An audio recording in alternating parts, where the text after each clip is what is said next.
quite some time now. And they had learned many things. He was teaching them how to share his love, the love of God he had come to show to the world with the people. And he taught them in very practical ways. When the people gathered, Jesus left it to his disciples to make sure that the people understood and heard what he said.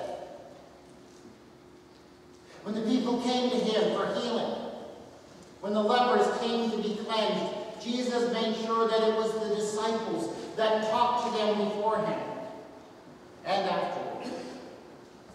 And when Jesus fed the people in the wilderness, it was to the disciples that he gave the bread and the fish, and they then gave it to the people. And the disciples had learned many things about sharing Christ's love with the people. In fact, they had learned it so well that it was becoming comfortable and familiar. And when the crowds gathered, the disciples knew exactly what to do. And they enjoyed those roles. And that was great. But Jesus knew that sharing his love with the world was never something that could just be comfortable and familiar. That it has to be about living on the edge, and that they would never learn that if they only shared his love when he was already there. And so he gathered his disciples together, 70 or so of them, and he said to them,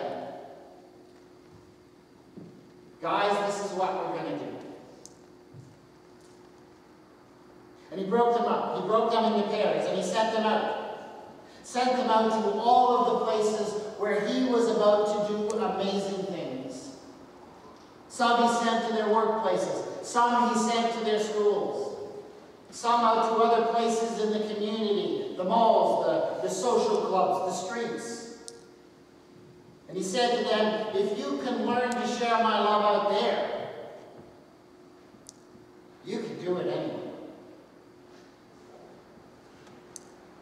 That is what Jesus said to 70 or so of his disciples, men and women, a couple of thousand years ago. But it is still exactly what he is saying to his people even today. And his words apply to us, for we have learned many things about sharing the love of Christ in here. We do it well. We share the love of Christ with one another by caring for one another and praying for one another and helping one another. We share the love of Christ with those who come in here through special events like our Thursday night supper and social, through our support of the food bank and other very practical ways. And these are all excellent things, all essential to our Christian life and ministry. But in many ways, this is just the beginning. Because we need to understand and remember always that we are followers of Jesus wherever we go. Wherever you go, you are an ambassador for Christ, and that means that people will judge Jesus Christ and his message based on you and what you do and what you say.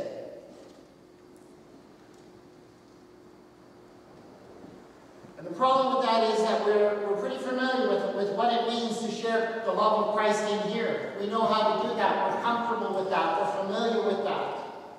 We're not quite so clear on how to share the love of Jesus Christ out there, even though we spend most of the week out there. And so Jesus gives to his disciples, and so to us, I believe, instructions, very clear instructions on exactly how to do that. Now, the first thing that Jesus says to his disciples is this. As you go, he says, take with you no purse, no bag, no sandals. Three things specifically they are not to take. And you need to understand that these three things were considered absolutely essential to anyone who traveled in that world. I mean, first of all, anyone who traveled in that world traveled by foot, so obviously a decent pair of sandals was necessary. The purse was for carrying your money. And even if you didn't have a whole lot of money, no one would think of heading out in that world without any money. So you needed a purse. The bag was for carrying food. And if you did not have any food, the bag could be used to beg for food. So you need to understand that when Jesus says to his disciples to head out with these three things, he's not telling them they have to go without luxuries. He's telling them they have to go without the basics, the essentials of life. Now, why on earth would he do that? Why would he say that they have to go out to share his love in practical ways and yet not want them to make the most practical of preparations? I think the reason is clear. He wants them to go above all with an attitude of complete trust and dependence upon God. And if he knows that if they know that they have these things to fall back on, they won't have to trust in God. He wants to put them in a position where they have no choice but to trust in God. And as we go out into the world, and as we seek to share the love of Jesus Christ with people out in the world, we must go with the same attitude of trust. That doesn't mean we have to go without money or food or without decent footwear. But it does mean we must depend on God no matter what. We must not go out with that attitude of self-reliance. You know, I've got it all figured out. I've got all the answers. We can only trust in God. A theologian, D.T. Niles, once said that the task of sharing the Christian gospel is simply this. It is one beggar telling another where to find bread. That's what Jesus was sending his disciples to do. And to do that, of course, you have to have an attitude of humility. That you're no better than anyone else. But the other part of that is that you have to have that ability to be a beggar. To not trust in yourself and what you have, to trust above all in God. And if you don't have that attitude, your ministry will have no effect. After all, who would believe a beggar trying to tell another beggar where to find bread if that first beggar had never seen the inside of a soup kitchen?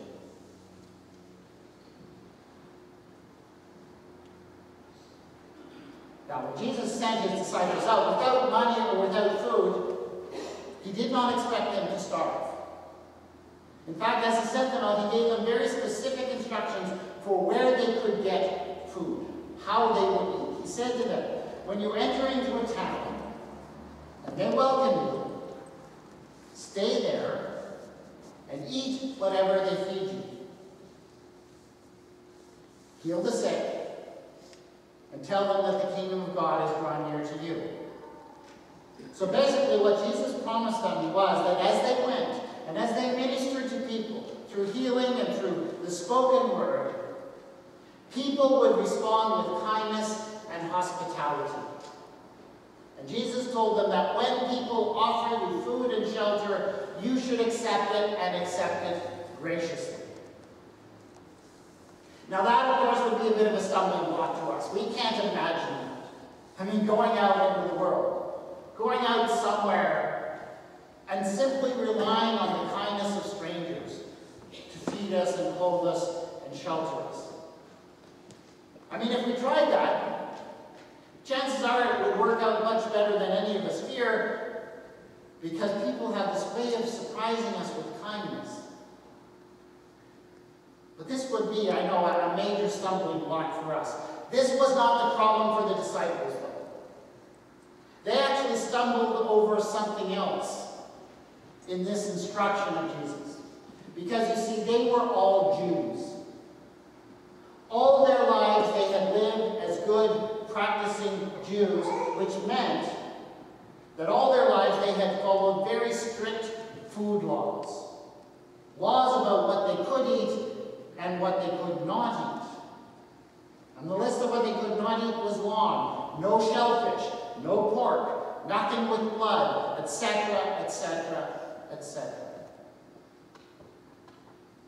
And you see, as these disciples went out as good Jews, Jesus was sending them out to the towns and villages of Galilee. And Galilee in the first century, we now know, was very ethnically and culturally and religiously diverse. So there was absolutely no question but that the people they would meet, many of them would not be good practicing Jews. And so when Jesus told them they had to rely on hospitality, the very first thing that would have come to the mind of these disciples was this. Okay, I go into someone's house, I sit down at their table, what do I do if they put a plate of lobster before me? Or shrimp? Or God forbid, bacon? What do I do then? And Jesus anticipated that question, and he answered it in no uncertain terms. Jesus says to them, whenever you enter a town and people welcome you, eat whatever they set before you. Whatever. Now, when the disciples heard that, they no doubt jumped up and cried, "What? Master, what do you mean? How could we possibly eat whatever they set before us? We're good Jews." They must have reacted like that because, you see, Jesus says it again. He says, wherever you enter, whenever you welcome, eat whatever they set before you. He repeats it. So there is absolutely no doubt. And Jesus obviously felt that this approach to eating, this welcoming of all hospitality, was essential to what he was sending his disciples out to do. So what is the point of it? I mean, how does that apply to us as we go out into the world? Because, of course, we are not hung up over Jewish food laws. It's not a big issue for us. How does that apply to us? Well, I think that this instruction of Jesus was about more than just Jewish food laws. It was about how they treated the people that they met. It was about how they acted with them. And as they were to go, they were not to behave as if they, because they were practicing Jews, were somehow better than everyone else. They were to sit down at table and eat with the people they met, whoever they were, and treat them as equals.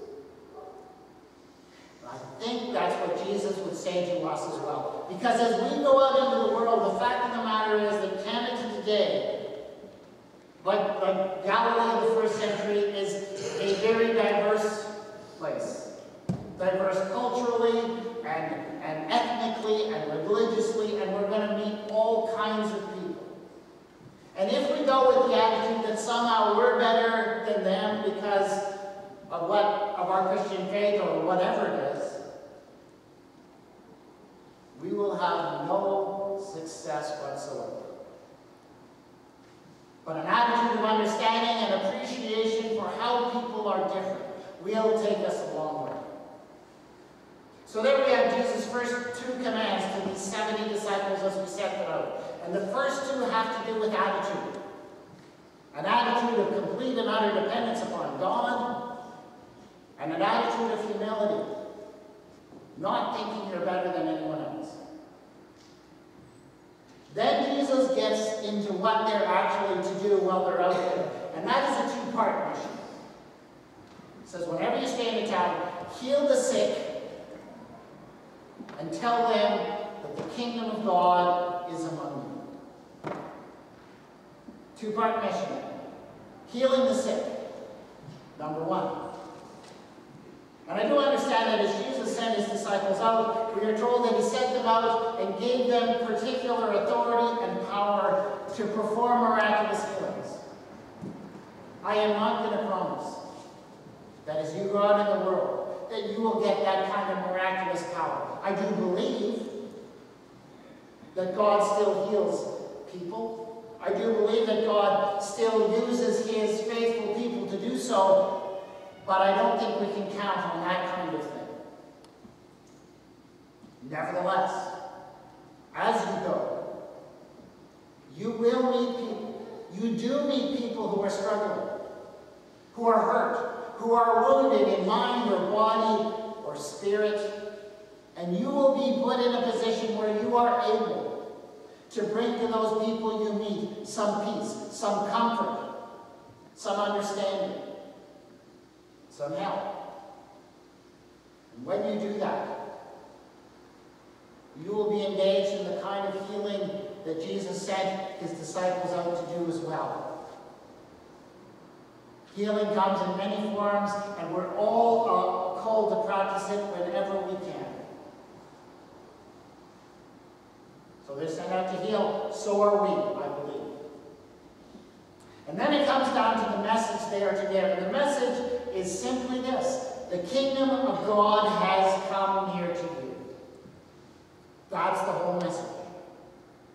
And I really appreciate that Jesus distills the entire message of the gospel down to that single phrase. Because I think we often assume that the message of sharing Christ's love has so much more baggage attached to it than that. And as we go and as we try and share the message of Jesus Christ, we often think that our job is therefore to persuade people to believe a whole pack of things. You're to believe that Jesus is the Son of God, to believe certain things about heaven and hell, to believe certain ways about certain moral issues. And I understand and I appreciate that those things are very important to us. But when Jesus sends his disciples out, he calls on them to do none of that, but to give this one simple message: the kingdom of heaven has drawn near. The message, in other words, is about the immediacy of the kingdom of God. Not that the kingdom of God is something you can hope for someday, maybe after you die, but that it's right here and right now. How on earth do you tell people that? That an alternate reality has come and that it is present.